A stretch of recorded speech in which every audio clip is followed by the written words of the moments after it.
Hello, my name is Allison Rubin, and this is my presentation on an interview with a professional counselor. So, just to start out, I want to talk about Volunteers of America, which is a national nonprofit that serves vulnerable populations across the U.S., and they have an affiliate branch in Utah. According to their website, their mission is to build a community-supported bridge that provides a path for those who are vulnerable to improve their lives and increase their self-reliance. The licensed clinical mental health counselor that I interviewed works for Volunteers of America in the community health clinic that's associated with VOA. I will refer to her as JK, and I know her because I also work for the VOA as a case manager in the Young Women's Transition Home. Volunteers of America was founded in 1896 by Maud and Bollington Booth, and the Utah affiliate was founded in 1907. Since then, there have been 9 facilities open throughout the Salt Lake Valley, which include the Youth Resource Center, the Geraldine E. King Women's Resource Center, the Young Women's Transition Home, the Women and Children Center, Maud's Cafe, Denver Apartments, the Family Counseling Center, the Men's Detoxification Center, and the Cornerstone Community Counseling Center. Community Health and Cornerstone Community Counseling Center. Community health centers usually offer outpatient, group, family counseling, 24-hour crisis intervention, testing, assertive community treatment, and day treatment for the chronically and mentally ill and developmentally disabled. Cornerstone Community Counseling Center was established in 1968. It's one of the oldest community counseling centers in Utah, and they provide individual and group therapy to children, adolescents, and adults. Cornerstone specializes in addiction, trauma, intimate partner violence, and other mental health issues, including depression, anxiety, and things like that. So the professional counselor that I decided to interview, JK, she entered the field in 2008 when she was working at the Men's Detoxification Center. She was firstly working as an advocate or a frontline worker, which is just direct care staff working directly with clients, kind of like there for their everyday procedures. Later, she was offered a job as a case manager. And after working as a case manager, she decided to pursue getting a master's in mental health counseling. She was really inspired by seeing the growth and change in her clients. In 2016, she became a mental health counselor and worked at Cornerstone Community Health. And I forgot to add, but in 2014, she graduated from Westminster College with her master's.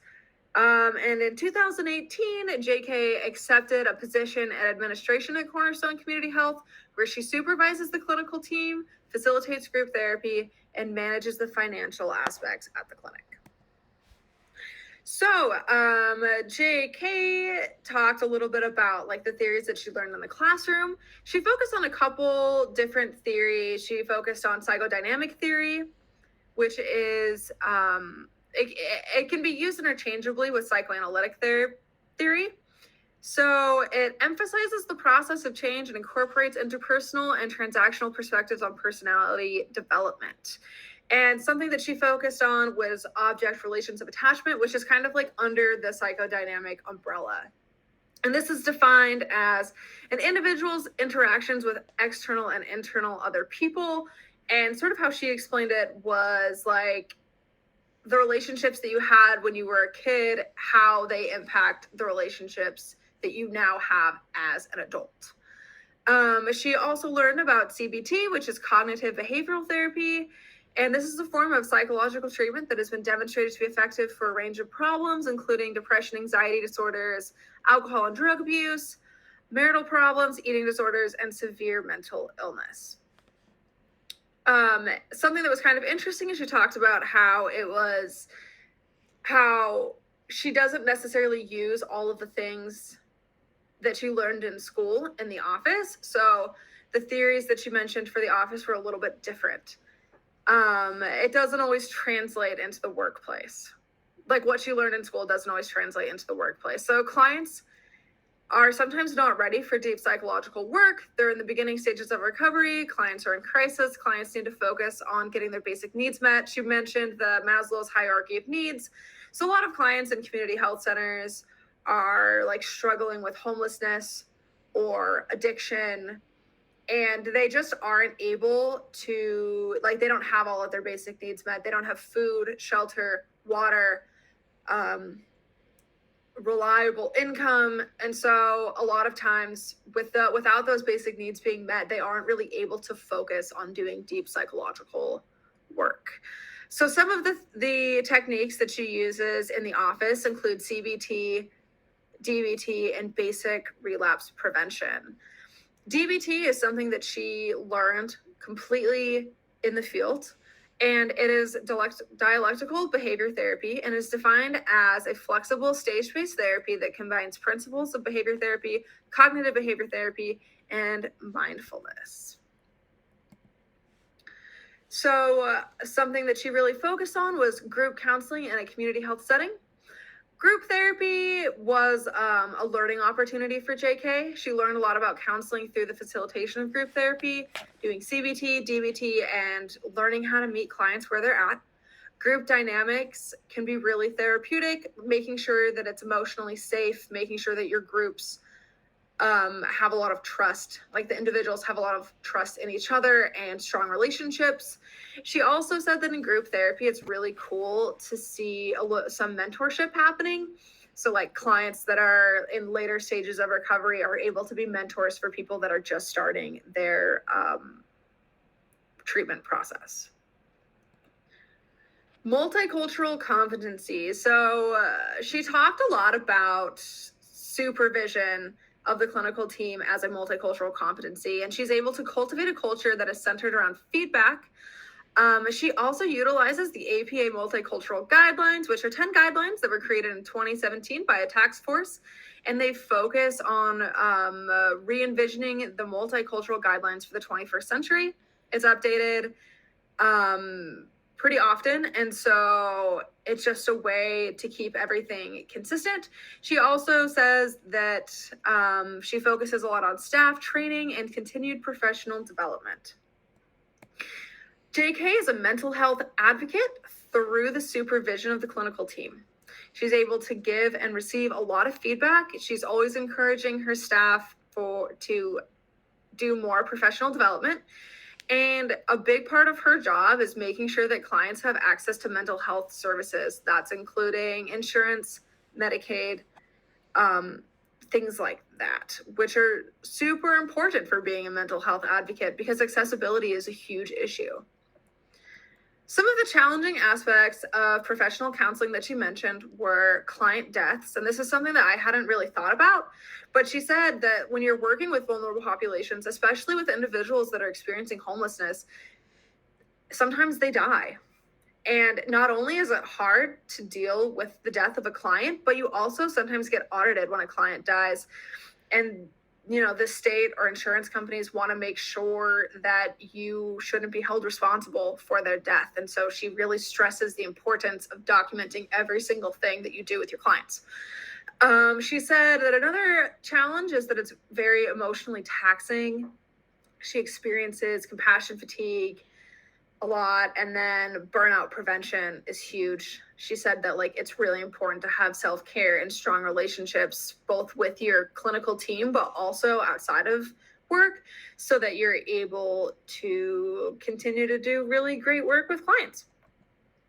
Some of the rewarding aspects of professional counseling, she said building relationships. She said that watching clients improve and feel better through therapy was huge. And the biggest thing that she said was that the gift of having clients trust you and be vulnerable with you was one of the most rewarding aspects of being a mental health counselor. There are a few issues in the field of mental health counseling that she wanted to point out, specifically in community mental health counseling. The first one is accessibility. With telehealth, not everyone has a reliable phone or a reliable access to internet connection. The other thing with accessibility is that people work full time or they have kids and they just can't get out to go to therapy, which is really unfortunate, and it makes therapy really inaccessible for some people. Additionally, there is a shortage of practitioners. So many counselors don't really want to work with vulnerable populations. They don't want to force clients to do therapy, especially if they're court ordered. They don't want to work with people that aren't ready to work to do deep psychological work. And she said that community health centers also just can't compensate the same way that private practice might or a for-profit organization might. Some advice that she had for new counselors was to document everything, just to make sure that you won't be held responsible if something bad happened. She said another really big piece of advice is to utilize supervisors and team for support. Ask questions, give and receive feedback, be eager to receive feedback. Don't self-disclose. She says that this can create an unhealthy dynamic in group therapy, negative impact on the relationship between client and therapist, and a violation of professional boundaries. And she said it's really important to still show like genuine warmth and benevolent curiosity, but that sometimes self-disclosure can, blur the lines of a professional relationship. Some key takeaways from the interview is I just really asked myself, like, do I want to work at a community health clinic? Do I want to continue working for Volunteers of America throughout my training as a counselor? Another key takeaway is that hands-on and experiential learning may be more beneficial than learning in a classroom setting. Also, having a multidisciplinary approach to mental health counseling, so being open to growth, professional development, feedback, and adapting to specific client needs. Some challenges that I expect to face in the field, like just learning in the field and becoming a well-rounded and helpful counselor will take years of experience and kind of learning through trial and error. Another challenge that I expect to face is learning how to work with different populations. It's always evolving, and you can always be more culturally aware. And using different modalities of therapy for different populations. I'm also a little bit worried about burnout and compassion fatigue. It's something that I already struggle with in working with vulnerable populations. So it'll be really crucial to just like leave work at work. Final thoughts. So Volunteers of America offer many important services to vulnerable populations around the country. JK is an important member of the VOA as an advocate for mental health and social justice. There are both rewarding and challenging aspects of working in a community health center. And what does this mean for me? So what are the implications of working with vulnerable populations? Creating more awareness of mental health issues, providing an opportunity for individuals to heal, strengthening communities. And it's like, do I want to work in community health? And some of the pros that I thought about are that access to mental health care is absolutely crucial. And I want to be a part of helping people get access. Everyone is deserving of mental health care, and I am passionate about working with vulnerable populations. Some of the cons, not all the clients in this field of practice may be ready for deep psychological work, and I would love to do that at some time in my career as a counselor. Compensation issues, it's really important to be paid enough, and it's really unfortunate that counselors in community health centers aren't always paid enough. And it's really important to me to work in an outdoor setting, which may not be possible in a community healthcare clinic. And then my references. Thank you. Have a good day.